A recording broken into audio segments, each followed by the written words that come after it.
Let's hone in on the Casio G-Shock GWM-5610U. I've had this watch for a few days now, and I've spent almost 24 hours every day with it, so I feel like I'm in a position to give a quick review of what's good and what's not so good. Good, a whole bunch of everything. It's a 47 lug to lug, but these parts up here are a little bit curved, so it fits well on a smaller wrist such as my own.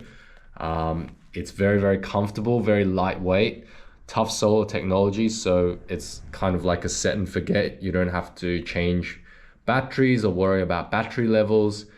Multi-band 6 radio controlled timekeeping, although I'm in Australia, so I don't have the reception, so I can't really benefit from that.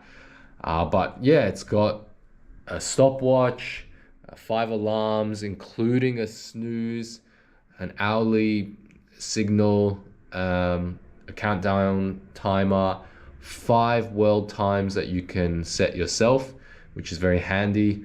And yeah, it's got all the features that you might want plus some more.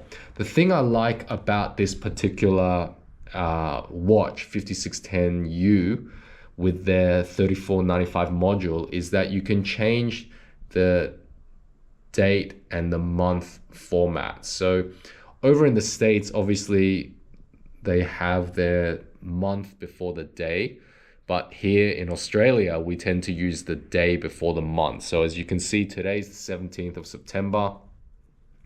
It might be different. I might be uploading this in the future. So, at the time of recording, today is Wednesday, the 17th of September. You can see I've got the 17 before the 9 in the date window. So I kind of like having the ability to do that. And it's kind of more in line with what I'm used to seeing in terms of the date format here in Australia. Yeah, water resistance, 20 bars. Yeah, I don't have much to say. It's a great watch. It feels really, really comfortable. Obviously tells the time, has lots of other functions that I find myself using. For example, the timer. I tend to take longer showers, so if I set a timer for like 20 minutes, I'm going to keep my showers to a 20-minute maximum. What's bad about it? Probably nothing much, to be honest. The screen is a little bit small. I'm used to a bigger kind of analog display. Mind you, this is my first digital watch I have owned and worn and used in my entire adult life. So I guess I just have to get used to it, but I tend to be used to a, like at least a 37mm case analog watch with a big dial. But yeah, it's obviously, I haven't really knocked it around. I'm not really an outdoors guy.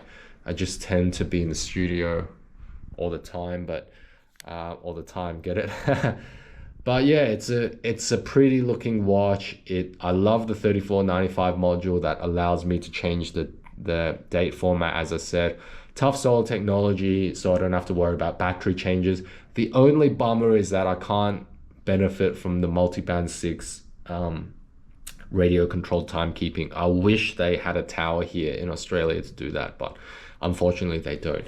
The buckle feels high quality. Like it I don't know if it's metal or if it's plastic and it's just kind of painted chrome, but it feels higher quality than some of the Casios that I've worn. The band is comfortable, and there are enough holes here so that it can fit a wider variety of wrists. But yeah, all in all, it's a pretty low profile, classic looking square G-Shock, and it does its thing.